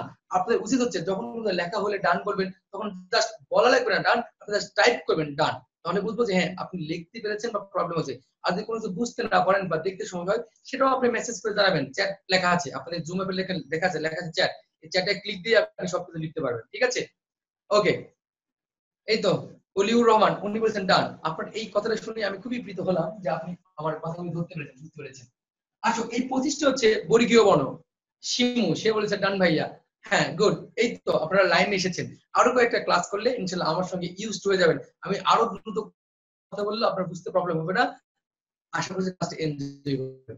ওকে, দেখো আমরা 25টি বর্ণ বা 25টি বর্গ লিখতেছি। বর্গ নাম হচ্ছে ক বর্গ, চ বর্গ, ট বর্গ, ট বর্গ এবং প বর্গ। বর্গ আছে কয়টা? 5টা। কি কি বর্গ? ক, চ, ট, ত, প। এই হচ্ছে 5টা বর্গ এবং প্রত্যেক বর্গে 5টা করে বর্ণ আছে। বিপাশা কীর্তনিয়া, থ্যাংক ইউ আপু, আপনি বলেছেন ডান। দেখেন কর পরে আমি লিখি আগে, দেখেন ক, খ, গ, ঘ, উম। এবারে চ, ছ, বর্গীয় জ, ঝ, এও। তারপর হচ্ছে ঠ, ড, ঢ, মূর্ধন্য। তারপরে হয় থ, এরপর হয় দ, এরপরে হয় ধ, এরপরে দন্ত ন। তারপরে হচ্ছে ফ, এরপর হচ্ছে ব, এরপর হচ্ছে ভ এবং লাস্ট ওয়ান হচ্ছে ম। ঠিক আছে, এই যে দেখো 25টা বর্ণ আছে, এই 25টা বর্ণকে বলে বর্গীয় বর্ণ। কি বর্ণ বলে? বর্গীয় বর্ণ। আমরা এটাকে একটা মাধ্যমে দুইটা ভাগ করে ফেলবো। তাহলে দেখো দুইটা গোষ্ঠী হয়ে গেল, এই পাশে একটা হয়ে গেল, ওই পাশে একটা হয়ে গেল। দেখো এই পাশের যে বর্ণগুলো আছে, এই পাশের বর্ণগুলোকে বলি আমরা অঘোষ ধ্বনি বা অঘোষ বর্ণ। এই পাশের বর্ণগুলো কি বলবো আমরা? অঘোষ বর্ণ। আর এই পাশের গুলিকে বলবো আমরা ঘোষ বর্ণ। এই পাশের গুলিকে কি বলবো? ঘোষ বর্ণ। শোনো, আগে তুলনা, আগে দেখো, ক্লাসে থেকে আমি যে কথা বরাবরই বলি যে আমরা লেখার জন্য কোনো প্রকার তাড়াহুড়ো করবো না। আগে ঢুকাবো মাথায়, ওই ঢুকাবো মাথায়, এরপরে সুযোগ সময় পেলে ঢুকাবো খাতায়। কারণ কি, খাতা হারিয়ে যায়, মাথা হারায় না। আর যদি মাথা হারিয়ে যায় তাহলে আপনার শেখার কোনো দরকার নেই। এই হলো বিষয়। ঠিক আছে, আগে দেখেন, তারপরে শিখেন, তারপরে লিখবেন। আমি আপনাদের প্রয়োজনে লেখার জন্য টাইম দিব। ক্লাস টাইম যদি থাকে 1 ঘন্টা, আমি 10 মিনিট বাড়িয়ে দিলাম, এতে তো কোনো প্রবলেম নেই, তাই না? না আপনাদের কোনো কোথাও শিডিউল দেওয়া আছে যে কারোর সঙ্গে দেখা করতে হবে? কাউকে বলেছেন ঠিক আছে আমি একটা তৌহিদ ভাইয়ের একটা ক্লাস 1 ঘন্টা ক্লাস করি, ক্লাস করে এসেই তোমার সঙ্গে কথা বলছি, এরকম যদি বলে থাকে সব বাদ দিয়ে দেন ভাই। এই কয়েকটা মাস এসব বাদ। ঠিক আছে, এই যে আজকে ছেলেদের বলছি, এই যে আজকে তোমরা জান পাখি, প্রাণ পাখি, ময়না পাখি, টিয়া পাখি, সোনা পাখি বলে ডাকছেন, ভাই যদি আপনি বিশ্ববিদ্যালয়ের চান্স না পান তখন দেখবেন যে নিজের জানে তো প্রাণ নাই এবং যাকে আপনি জান পাখি বলে ডাকতেছেন এই জানও হারাই গেছে। দ্যাটস ওয়াই নিজের পায়ের মাটি ঠিক করেন, তারপরে জান প্রাণ অনেক কিছু পাবেন। ঠিক আছে, দ্যাটস ওয়াই বি সিরিয়াস। দেখো এই যে বললাম যে এখানে 25টা বর্ণ ছিল, এই 25টা বর্ণকে দুটো ভাগে ভাগ করেছি। এই পাশে বর্ণগুলো হচ্ছে অঘোষ, ওই পাশে বর্ণগুলো ঘোষ। আসেন অঘোষ আর ঘোষের মধ্যে পার্থক্য কি? দেখেন, ঘোষের সঙ্গে হচ্ছে যে ধ্বনিগুলো বা বর্ণগুলো উচ্চারণ করতে গেলে স্বরতত্ত্ব মানে গলা, স্বরতত্ত্ব বা গলা অনুরণিত হয় না বা কাঁপে না, তাকে বলে অঘোষ ধ্বনি। যেগুলো উচ্চারণ করতে গলা কাঁপবে না বা গলা থেকে এই মানে এগুলো কোথাও মানে বাতাসটা বাধাপ্রাপ্ত হবে না, সেগুলো হচ্ছে অঘোষ ধ্বনি। আর যে বর্ণগুলো বা ধ্বনিগুলো উচ্চারণ করতে গেলে গলা বা স্বরতন্ত্র কম্পিত হয় বা অনুরণিত হয়, আমরা সেগুলিকে বলি ঘোষ বর্ণ। যেমন দেখো, নর্মালি উচ্চারণ করো ক, এবার যদি ক যদি উচ্চারণ করো, ক কোন থেকে উচ্চারণ হবে? কোনো প্রকার বাধা ছাড়া। আমরা এই জন্য ককে বলি অঘোষ ধ্বনি। কিন্তু যদি তুমি ঘ উচ্চারণ করবা, কি উচ্চারণ করবা? ঘ। যদি তুমি ঘ উচ্চারণ করো, দেখবা যে তোমার গলা কিন্তু কেঁপে উঠবে। ঘ উচ্চারণ করো, সবাই ট্রাই করো তো। ঘ কিংবা ঘ যদি উচ্চারণ করে দেখো, তোমার গলার মধ্যে একটু প্রেশার পড়ছে বা গলা কাঁপছে। এই জন্য এই ধরনের বর্ণগুলিকে আমরা বলছি ঘোষ ধ্বনি। তবে আপনারা যেহেতু উচ্চারণের মানে সঠিক স্থান জানেন না বা এই এখনো বাচ্চা লেভেলেরই আছেন, তো এই মানে উচ্চারণ দিয়ে বা গলা কাঁপাকাঁপি দিয়ে ঘোষ বা অঘোষ নির্ণয় করতে যাবেন না। আপনি টেকনিক ইউজ করবেন। টেকনিক কি? এই যে 25টা বর্গ আছে, প্রথম দিকে দুটো কলাম আছে, ক খ চ ছ ট ঠ ত থ প ফ। এই যে প্রথম দিকে যে কলাম আছে, এই বর্ণটা হচ্ছে অঘোষ ধ্বনি। আর পরের দিকে যে যা বাকি আছে সবগুলি কি বলতে এদিকে, এগুলো হচ্ছে ঘোষ ধ্বনি। আশা করছি এটুকু বুঝতে পেরেছো। এটুকু ক্লিয়ার সবাই? একটু জানান জি ক্লিয়ার স্যার। কিনা। জি ভাইয়া। জি ভাইয়া। জি ভাইয়া। Good. আপনাদের জন্য কি বলবো যে আপনারা খুবই রেসপন্সিভ হয়ে গেছেন। হঠাৎ করে এই উন্নতি দেখে আমি নিজেই অভিভূত হয়েছি। ঠিক আছে, ওকে। এরপর দেখো এই ঘোষ এবং অঘোষকে আরো দুই ভাগে ভাগ করা আছে। আরো কয় ভাগ করছে? দুই ভাগে। দেখো প্রথমটা হচ্ছে মহাপ্রাণ, পরেরটা হচ্ছে অল্প প্রাণ। তাহলে কি এই পাশে হচ্ছে অল্প প্রাণ, এটা মহাপ্রাণ, অল্প প্রাণ, মহাপ্রাণ, অল্প প্রাণ। আসো এইগুলো আমাকে লিখে নেই। তারপরে এটা লিখলাম হচ্ছে অল্প প্রাণ, এটা লিখলাম মহাপ্রাণ, এটা লিখলাম হচ্ছে অল্প প্রাণ, এটা লিখলাম মহাপ্রাণ, এটা হচ্ছে অল্প প্রাণ। এবার আসেন যে অল্প প্রাণ আর মহাপ্রাণ বলতে কি বুঝি। দেখো এখানে শব্দ একটা আছে প্রাণ। প্রাণ বলতে কি? জীবন। আর জীবনের অস্তিত্ব আমরা খুঁজে পাই কই থেকে? বাতাস থেকে বা অক্সিজেন থেকে। অক্সিজেন বা বাতাস ছাড়া আমাদের জীবন চলবে না বা বাঁচবো না। তার মধ্যে এখানে বিষয়টা হচ্ছে বাতাস জড়িত। অল্প প্রাণ বলতে কি বুঝি? তবে কি যে ধ্বনিগুলো বা বর্ণগুলো উচ্চারণ করতে ফুসফুস তাড়িত বাতাস কম বের হয় তাকে বলি অল্প প্রাণ। আর যে ধ্বনিগুলো বা বর্ণগুলো উচ্চারণ করতে গেলে ফুসফুস তাড়িত বাতাস বেশি বের হয় তাকে আমরা বলি কি প্রাণ? মহাপ্রাণ। ঠিক আছে, দেখেন প্রথম যে কলামটা হচ্ছে অল্প প্রাণ, পরের কলাম মহাপ্রাণ। ভাই এই টেকনিকে দেখো মজার একটা টেকনিক দিব। সবাই মুখের কাছে হাত রাখবেন, সবাই সবাই মুখের কাছে হাত রেখে উত্তর করবেন ক। দেখেন মুখের কাছে হাত নিয়ে যদি ক উচ্চারণ করেন কোনো প্রকার বাতাস আসবে না, কিন্তু এবার মুখের কাছে হাত দিয়ে উচ্চারণ করতে খ, দেখবেন যখন খ উচ্চারণ করবেন তখন আপনার হাতের তালুতে এসে বাতাস লাগবে। এটা একটু প্র্যাকটিস করে দেখেন তো এই কাজটা হয়েছে কিনা। আপনি কি বাতাস পেয়েছেন খ উচ্চারণের জি সময়? স্যার, পেয়েছি। দেখেন তার মানে কি যে জি ভাইয়া পাইছি। হ্যাঁ, যে বর্ণগুলো উচ্চারণ করতে আপনার মুখ থেকে বাতাস বেশি হয়ে হাতে লাগবে সেগুলোকে আমরা বলবো মহাপ্রাণ। আর যেগুলো বাতাস খুব অল্প বা বের হচ্ছে না বুঝতেছেন, সেগুলিকে আমরা কি বলবো? সেগুলিকে বলবো আমরা অল্প প্রাণ। বিষয়টা ক্লিয়ার না? মজার না? অনেক মজার। ওকে, এইভাবে আমরা মজার মাধ্যমে টেকনিকের মাধ্যমে বাংলা ফার্স্ট পার্ট সহ বাংলা ব্যাকরণ শিখবো। আজকে আমি শুধু আপনাদের বাংলা ফার্স্ট পার্টটাই পড়াবো। এর পরবর্তী ক্লাসগুলো যদি আপনার সঙ্গে দেখা হয় তাহলে first part second part mix করে পড়াবো, ঠিক আছে? একটা কোর্স প্ল্যান করব, কোর্স প্ল্যান করে আপনাদের কোর্স কিভাবে শেষ করব, কিভাবে শেষ করা যাবে সেই বিষয়ে কথা বলবো, ঠিক আছে? ব্যাপারটা কি ক্লিয়ার, বুঝতে পেরেছেন? যদি বুঝতে পেরে থাকেন তাহলে ডান লিখে জানাবেন বা ওকে লিখে জানাবেন। জি ভাইয়া। এর মধ্যে আরো কিছু কাহিনী আছে, কাহিনী আমি শেষ করিনি। এটা তো কেবল মহাপ্রাণ অল্প প্রাণ গেল। এখন দেখো এই যে শেষের একটা গ্রুপ আছে, আমি এই গ্রুপটার নাম দিয়েছি রোহিঙ্গা গ্রুপ। কি গ্রুপ বলতো? রোহিঙ্গা গ্রুপ। এই রোহিঙ্গা গ্রুপের আদর করে নাম দিয়েছি নাসিক্য বর্ণ। কি বর্ণ বলতো? নাসিক্য। এটাকে নাসিক্য বলার কারণ হচ্ছে এই ধ্বনিগুলো বা বর্ণগুলো উচ্চারণ করতে গেলে তোমার অবশ্যই নাকের সাহায্য লাগবে। কার সাহায্য লাগবে? নাকের সাহায্য লাগবে। নাক ছাড়া এগুলো উচ্চারণ করতে পারবে না। কি একবার বাংলাদেশ নাক চেপে ট্রাই করেন তো দেখি পারেন কিনা, কেমন দিশা হয় না? একবার ট্রাই করেন যে নাকটা চেপে ধরবেন, চেপে ধরে বাংলাদেশ উচ্চারণ করতে যাবেন, দেখবেন যে উচ্চারণটা বাধা প্রাপ্ত হচ্ছে বা ডিস্টার্ব হচ্ছে। তার মধ্যে দেখেন এই পাশে যতগুলো বর্ণ আছে আমরা এগুলোর নাম দিয়েছি নাসিক্য বর্ণ। তো মনে রাখেন বর্গীয় বর্ণ, এই সবগুলি কি বর্ণ? সবগুলি কিন্তু বর্গীয়। এই 25টি বর্গীয়র মধ্যে এই 5টা হচ্ছে নাসিক্য। এই 5টা ছাড়া আরো 2টা বর্ণ আছে, সেগুলো হচ্ছে নাসিক্য। সেটা হচ্ছে দেখো অনুস্বর, অনুস্বর আর চন্দ্রবিন্দু। কারণ কি দেখো, অনুস্বর উচ্চারণ করতে গেলে তোমার নাক লাগবে, চন্দ্রবিন্দু উচ্চারণ করতে গেলে তোমার কি লাগবে? নাক লাগবে। তার মানে টোটাল নাসিক্য বর্ণ হচ্ছে কয়টা? 7টা। যদি প্রশ্ন আসে যে নাসিক্য বর্ণ কয়টি, উত্তর হবে 7টি। এই যে 5টা তো আছে আছে নাসিক্য, তার সঙ্গে আরো 2টা নাসিক্য আছে, একটা হচ্ছে অনুস্বর, একটা হচ্ছে চন্দ্রবিন্দু। আশা করছি এটুকু বুঝতে পেরেছেন। সবাই ক্লিয়ার? ওকে, সবাই যদি জি ক্লিয়ার ভাইয়া। কেউ যদি জি ভাইয়া। চান তাহলে এটা তুলে নিতে পারেন। জি ভাইয়া, হ্যাঁ, আমার লেখা একটা তোলা। প্রশ্ন ছিল। হ্যাঁ, প্রশ্ন দিলে অবশ্যই প্রশ্ন করবেন, একটা না আপনি হাজার হাজার প্রশ্ন করবেন। আপনার প্রশ্নের জন্য অনেক জি বলুন। অনেক জায়গায় দেখছি নাসিক্য ধ্বনি 5টি, আর নাসিক্য ধ্বনি আর নাসিক্য বর্ণের মধ্যে পার্থক্য। তিনটি, যিনি নাসিক্য ধরে বলছেন 5টি, উনি আপনাকে কনফিডেন্সের উত্তর ভুল দিয়েছে। আসতেছি ভাইয়া, আমি এই বিষয়টা পড়াবো, এরপরে আমি এটা পড়াইতাম। আপনি আগে প্রশ্ন করেছেন, থ্যাংক ইউ। হ্যাঁ, আরেকজন স্মার্ট আছে, সে স্ক্রিনশট নিয়ে রেখেছে। আসলে এখন স্ক্রিনশটের যুগ আর এডিটের যুগ, খুব চালাক আপনারা। ওকে ঠিক আছে, তাহলে এটা আমি ইরেজ করে দিলাম, ঠিক আছে, মানে মিশিয়ে ফেললাম। আর আশা করছি এটা পারবেন। এবার আসো ধ্বনি আর বর্ণ নিয়ে একটু কথা বলি। আপনারা অনেকেই মনে করেন যে ধ্বনি বা বর্ণ একই জিনিস, যতটা ধ্বনি আছে ততটাই বর্ণ আছে, মানে স্বরবর্ণ যতটা স্বরধ্বনি ততটা, বা ব্যঞ্জন বর্ণ যতটা ব্যঞ্জন ধ্বনি ততটা। এটা 100% ভুল। আপনারা জানেন যে ব্যঞ্জন বর্ণ, ব্যঞ্জন বর্ণ কয়টা? আপনারা সবাই জানেন যে ব্যঞ্জন বর্ণ হচ্ছে 39টি, সবাই জানে এটা। আপনি কেন, আপনার চাচা মামা যা আছে সবাই জানে যে ব্যঞ্জন বর্ণ কয়টা? 39টা। এখন কাউকে যদি কোনোভাবে প্রশ্ন করেন যে ব্যঞ্জন ধ্বনি আছে কয়টা, ব্যঞ্জন ধ্বনি আছে কয়টা, প্রায় 99%, প্রায় 99% উত্তর দিবে যে ব্যঞ্জন ধ্বনি 39টা। ব্যঞ্জন ধ্বনি কয়টা? 39টা। কিন্তু এই উত্তরটা উনি 100% ভুল দিয়েছে। এখানে ব্যঞ্জন ধ্বনি হচ্ছে 30টা। ব্যঞ্জন ধ্বনি কয়টা? 30টা। এখন বলতে পারো কেন, যে কেন এরকম ঘটছে? আসলে ধ্বনি আর বর্ণ কিন্তু সবগুলো এক না। কারণ কি, কিছু কিছু বর্ণ আছে, ধরো 2টা বর্ণ উচ্চারণ কিন্তু একই রকম। যেমন দেখো বাচ্চারা, যদি বলে কি ন, কি লিখলাম এখানে? লিখলাম দন্তন্য, এরপর লিখলাম মূর্ধন্য। দেখো এটাতে যদি লিখি পানি, কি লিখলাম? পানি। এটাও পানি। এটাতেও লিখি পানি, কয়েকটার মধ্যে নয় রাশি, দেখো পানি। দেখো দুইটারই উচ্চারণ কিন্তু পানি, উচ্চারণ একেবারেই সেম, কোনো চেঞ্জ নাই, বিন্দু মাত্র পরিবর্তন নাই, শুধু একটা দন্তন্য একটা মূর্ধন্য। এই পানি মানে হচ্ছে খাওয়ার পানি, আর এই পানি মানে কি? এই পানি মানে হচ্ছে হাত, এই পানি মানে কি? হাত। কিন্তু দেখো বর্ণ পেয়েছে কয়টা? এখানে ন বর্ণ পেয়েছে কয়টা? বর্ণ হচ্ছে 2টা, কিন্তু এই দুটার উচ্চারণ, উচ্চারণটাকে তো ধ্বনি বলি। তাহলে দেখো এখানে উচ্চারণ বা ধ্বনি, ধ্বনি আসছে একটা, ধ্বনি কয়টা হয়ে গেছে?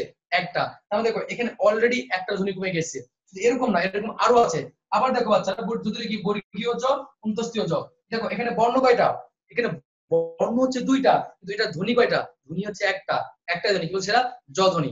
আবার দেখো বাচ্চারা, যদি লিখি অনুস্বর, যদি লিখি অনুস্বর আর উমো, দেখো এখানে লিখে দেখতে পাবেন না, অনুস্বর আর উমো, তাই না? দেখো অনুস্বর আর উমো দুইটার কিন্তু উচ্চারণ এক। আপনি বাংলা, যদি অনুস্বর দিলে এখানে বাংলা, উমো দিলে লিখলেও বাংলা, তাহলে কি দুটা তো উচ্চারণ একই পাচ্ছেন, কিন্তু বর্ণ পাচ্ছেন কয়টা? এখানেও বর্ণ পাচ্ছেন 2টা, কিন্তু উচ্চারণ হচ্ছে কয়টা? একটা।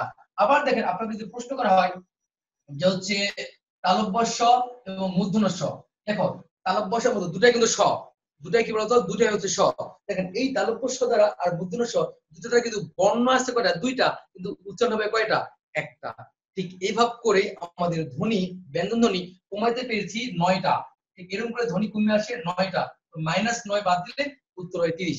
এই জন্য মনে রাখবা যে ব্যঞ্জন ধ্বনি 30টি, খুব ক্রিটিক্যাল প্রশ্ন। এখান থেকে প্রশ্ন আসলে বেশিরভাগ স্টুডেন্ট ভুল, স্টুডেন্ট টিচারও ভুল করে, অনেক টিচারও এই বিষয়গুলো জানে না, অনেক টিচার এই বিষয়গুলো জানেন না, ঠিক আছে? শুধু স্টুডেন্ট টিচারও ভুল করে, দ্যাটস আপনাদের ভুল করা যাবে না। মনে রাখবেন যখন আপনি যে কোনো থেকে একটু এক্সেপশনাল হবেন, যে কোনো একটু ডিফারেন্ট হবেন, তখনই আপনি চান্স পাবেন। কারণ কি বিশ্ববিদ্যালয় পরীক্ষা দিবে সবাই মোটামুটি মেধাবী, একরকম মেধাবী, কিন্তু আপনাকে জানার লেভেলটা একটু ডিফারেন্ট হতে হবে, ডিপ থাকতে হবে। যদি কোনো কঠিন প্রশ্ন আসে, যদি কোনো ক্রিটিক্যাল প্রশ্ন আসে, আপনাকে পারতে হবে। আপনি পারবেন, আপনি চান্স পাবেন। আপনি যদি না পারেন তাহলে ভাই অন্যরা চান্স পাবে। এখন চিন্তা করবেন যে আগামী 3 মাস পরে কিন্তু আপনার পুরো পরিচয় চেঞ্জ হয়ে যাবে। এখন যখন আপনাকে কেউ যদি প্রশ্ন করে, আপনি আপনার নামের সঙ্গে কি বলেন, একটা কলেজের নাম বলেন, সরকারি কলেজ হোক বা বেসরকারি কলেজ হোক, কিন্তু এই 3 মাস পরে আপনার যদি নাম বলা হয়, আপনার নাম ধরলেন, কে কে আছে একটু পার্টিসিপেন্ট, অনেকেই আছে। আর ধরলাম যে অলিউর ভাই, ধরো অলিউর ভাই দিনাজপুরের কোনো সরকারি কলেজে পড়ে।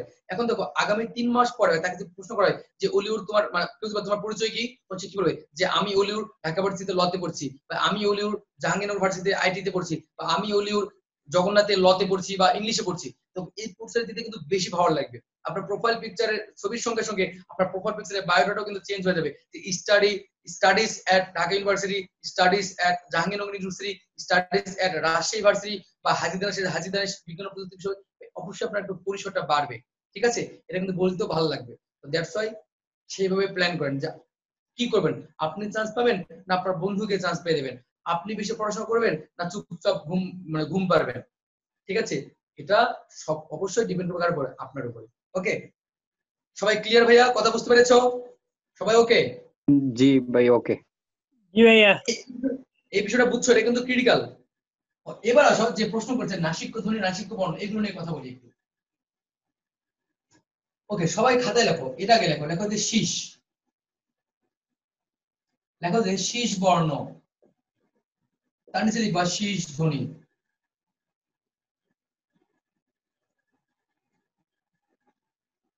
দেখো শীষ বর্ণ হচ্ছে 3টি, তালব্যস্য, মূর্ধন্যস্য আর দন্তস্য। কারণ কি এগুলো উচ্চারণ করতে শীষের মতো শব্দ, শীষ মতো শব্দ, এই জন্য এই 3টা বর্ণকে বলা হয় শীষ বর্ণ। কিন্তু যখন শীষ ধ্বনির কথা বলবো তখন উত্তর হবে 2টা। শীষ ধ্বনি কয়টা? 2টা। কারণ কি এই দুটার উচ্চারণ তো একই, এই দুটার ধ্বনি কি একই। তার মধ্যে এখান থেকে বেস হচ্ছে তালব্যস্য, এজন্য আমরা বেসটাকে নিব, আর বাকি থেকে কি দন্তস্য। এই জন্য দেখো শীষ বর্ণ 3টা, শীষ ধ্বনি কয়টা? শীষ ধ্বনি হচ্ছে 2টা। সাবধান, এগুলো মাথায় রাখবেন, ঠিক আছে? এরপরে দেখো যদি বলি উষ্ম, যদি বলি উষ্ম, দেখো উষ্ম বর্ণ, উষ্ম বর্ণ হচ্ছে 4টা, এই 300 আর 1 হ। উষ্ম বর্ণ কয়টা? 4টা। টেকনিক কি? 300 1 হ। কি কি স আছে? তালব্য স, মূর্ধন্য স আর দন্ত স, এর সঙ্গে যুক্ত থাকবে হ, এর সঙ্গে যুক্ত কি হ। এখন দেখো উষ্ম ধ্বনি যদি বলা হয়, বলে যে উষ্ম ধ্বনি, উষ্ম ধ্বনি বলে দেখো এই দুটো মিলে একটা, এই মিলে একটা, 2টা আর একটা হ আছে, এমনি 3টা। উষ্ম ধ্বনি হচ্ছে 3টি, কি কি? তালব্য স, দন্ত স আর হ। মজার না? বিষয়গুলো মজার যদি আপনি রিলেট করতে পারেন। বুঝছো ভাই? সবাই সবাইকে বুঝতে পেরেছি আমরা?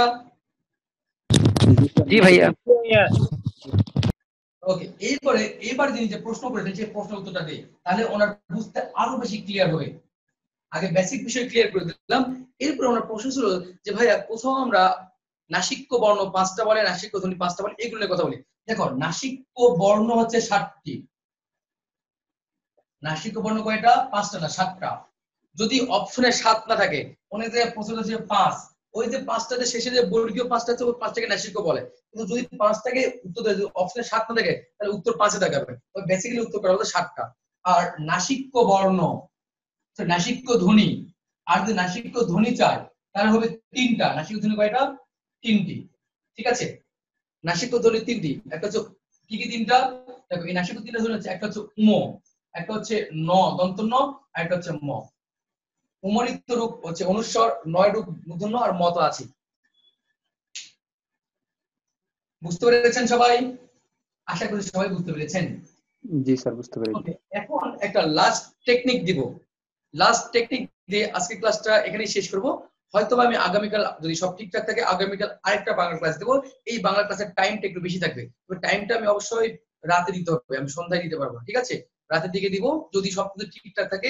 যদি আপনারা মনে করেন না যে স্যার ভালো বাংলা পড়িয়েছে বা ভালো পড়াচ্ছে, ঠিকঠাক আছে, তাহলে কন্টিনিউ করবো, নতুবা কন্টিনিউ করা যাবে না। ওকে, সবাই কি বুঝতে পেরেছেন আমার কথা? জি ভাইয়া। ওকে, দেখো আমরা এখন যে বিষয়টা শিখবো সেটা হচ্ছে লেখকের জন্ম মৃত্যু সাল। দেখো লেখকের জন্ম মৃত্যু সাল আমাদের পরীক্ষায় অনেকবার আসে, কিন্তু আমাদের মনে থাকে না। আমাদের সবচেয়ে বেশি মনে থাকে কি জানেন? সবচেয়ে বেশি মনে থাকে ফোন নাম্বার। কি মনে থাকে? Mobile number. এখানে যতজন আছে সবারই মিনিমাম 10টির অধিক ফোন নাম্বার মুখস্থ আছে। এখানে এমন কেউ আছে যে যার 10-এর অধিক ফোন নাম্বার মুখস্থ নেই? এমন কেউ কি আছে? কেউ থাকলে বলেন দেখি যে কে এমন আছে যার 10-এর অধিক ফোন নাম্বার মুখস্থ নেই? ভাইয়া আমার ভাইয়া আমার, তোমার কি নাম ভাইয়া বলো তো শুনি? নুসরাত। নুসরাত। ওকে, নুসরাত আপু বলেছে যে তার 10টি নাম্বার মুখস্থ নেই, কিন্তু আমি প্রমাণ করে দেখিয়ে দিব যে নুসরাত আপুর 10-এরও অধিক ফোন নাম্বার মুখস্থ আছে। শুধু নুসরাত আপু একটা উত্তর দিবে, আর কোনো প্রকার কথা বলবে না। সেটা হচ্ছে নুসরাত আপুর কাছে কি স্মার্টফোন আছে কি নেই? হ্যাঁ ভাইয়া আছে। ওকে, আর আপনার উত্তর দেওয়া লাগবে না, আপনি চুপচাপ থাকবেন আর শুনবেন। বাকিরা যদি রেসপন্স করতে চায় রেসপন্স করবে, কিন্তু আপনি একদম চুপ থাকবেন, ঠিক আছে? দেখো এই দিন আমাদের নুসরাত আপু উনি বলেছেন যে তার 10টি নাম্বার মুখস্থ নেই, কিন্তু আমি নিশ্চিত তার 10টি কেন, তার 15-এরও অধিক ফোন নাম্বার মুখস্থ আছে। দেখো কেমন করে। নুসরাত আপুর হাতে একটা অ্যান্ড্রয়েড ফোন আছে। এই অ্যান্ড্রয়েড ফোনে 2টা সিম কার্ড থাকে, নিজের 2টি নাম্বার অবশ্যই মুখস্থ থাকবে। তাহলে নাম্বার মুখস্থ হলো কয়টা? 2টা। এবার দেখো নুসরাত আপুর অবশ্যই বাবা আছে, বাবারা মিনিমাম 2টি সিম কার্ড ইউজ করে, ঠিক আছে? 2টার বদলে তার ধরলাম বাবার নাম্বার একটা মুখস্থ আছে, তার নাম্বার হলো কয়টা? 3টা। এরপরে নুসরাত আপুর আম্মু আছে, আম্মুর ফোন নাম্বার একটাই থাকে, ধরে নাম একটা মুখস্থ থাকা খুবই জরুরি, মুখস্থ থাকবে। তার নাম্বার হয়ে গেল কয়টা? 4টা। এরপর আছে নুসরাত আপুর তাহার, কে বলেন তো?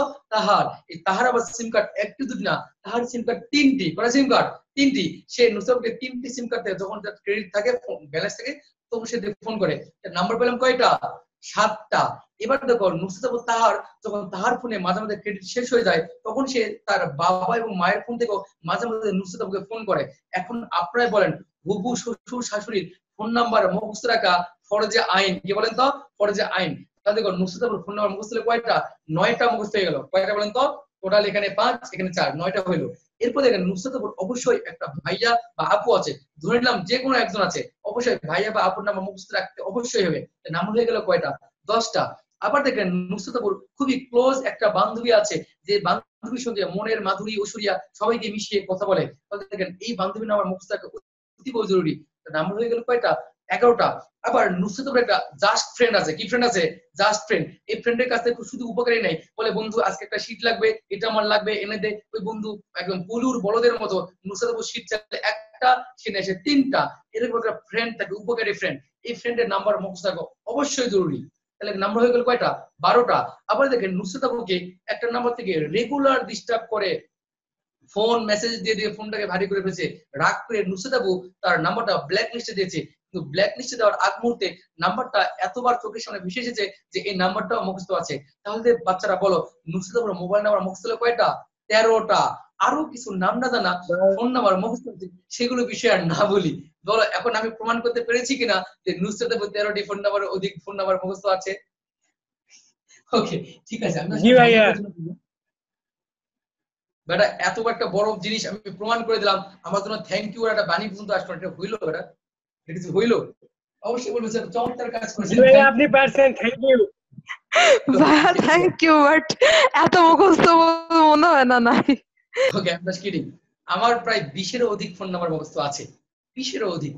কারণ কি, আমি এইদিকে লেখকের জন্মদিন সাল মনে রাখার জন্য এইদিকে কিছু ফোন নাম্বার রেখেছি, আর আমার আত্মীয় স্বজন, বাবা মা, এগুলো নাম্বার মুখস্থই থাকে। ওকে, আসেন আগে দেখো আমি এখান থেকে কি শিখবো। আমি দেখো বাচ্চারা এখানে লিখলাম হচ্ছে, এখানে আগে লিখি যে এম এফ জি, লেখা দেখা যাচ্ছে। এখানে লিখলাম EXP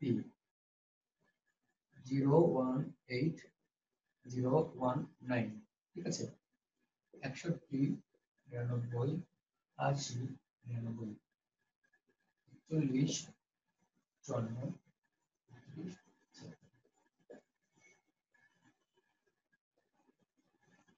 ওকে বাচ্চারা দেখো, আমি এখানে কি লিখেছি? এখানে লিখেছি রোজিরন। কি লিখেছি? রোজিরন। একসঙ্গে বলে কি হবে? রোজিরন। এই রতে হচ্ছে শ্রদ্ধ রবীন্দ্রনাথ ঠাকুর, জিতে হচ্ছে জীবনানন্দ দাশ, রতে হচ্ছে বেগম রোকেয়া সাখাওয়াত, আর নতে হচ্ছে অতি প্রিয় নজরুল। দেখো বাচ্চারা এই জায়গাতে আমি লিখেছি এমএফজি, কি লিখেছি এমএফজি। এমএফজি মানে কি ম্যানুফ্যাকচারিং ডেট। আমরা যখন কোনো প্যাকেটজাত বা কোনো বোতলজাত পণ্য কিনি তখন লেখা থাকে কি এমএফজি। এই এমএফজি দ্বারা বোঝা যায় এই পণ্যটা বা এই প্রোডাক্টটা কবে উৎপাদিত হয়েছে। আর ইএক্সপি, ইএক্সপি মানে কি এটা সবাই জানি, এক্সপায়ার ডেট মানে কি জিনিসটা কবে এক্সপায়ার হবে।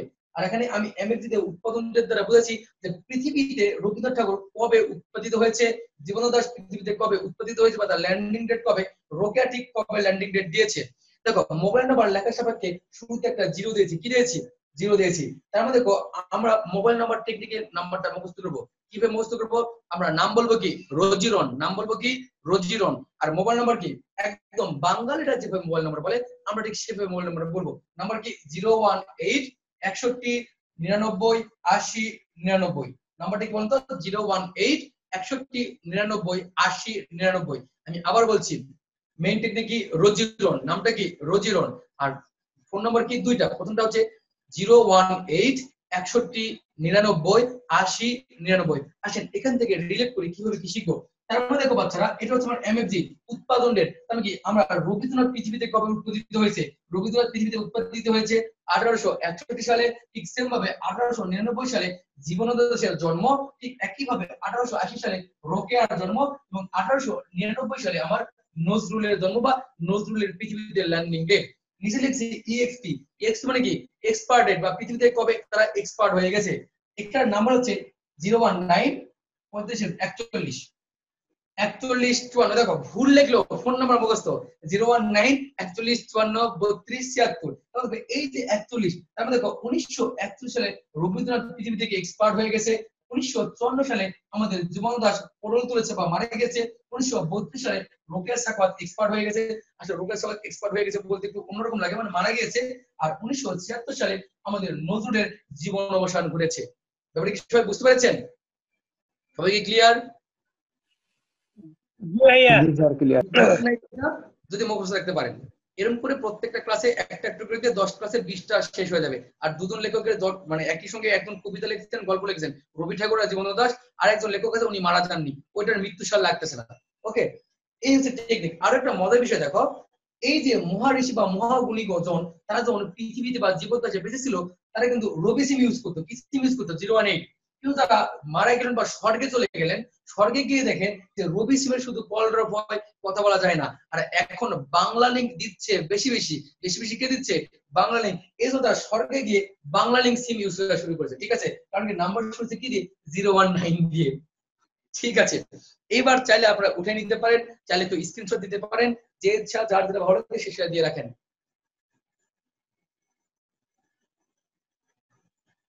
এলাহি কারবার, এলাহি রকম একটা হাসি দিয়েছেন। ওকে, সবাই কি বুঝতে পেরেছেন? সবাই কি ক্লিয়ার? না বুঝতে পারলে আমাকে আস্ক করেন, আমি উত্তর দিচ্ছি।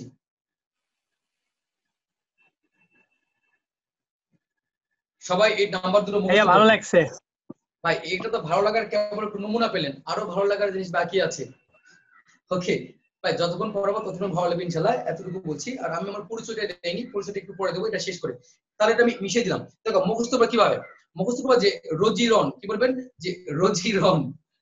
রোজিরনের টেকনিক কি? 018 61 99 80 99। তার মানে রবীন্দ্র জন্ম হচ্ছে 1861 সালে, জীবনানন্দ দাশ 99, রোকেয়ার হচ্ছে 1880 এবং নজরুল হচ্ছে 1899। আর পরটা কি 019 41 54 32 77। তখন দেখো 1971 সালে রবীন্দ্রনাথের জন্ম, 1954 সালে জীবনানন্দের জন্ম, 1932 সালে রোকেয়ার জন্ম, সরি জন্ম না মৃত্যু, এগুলো এক্সপার্টেড সরি।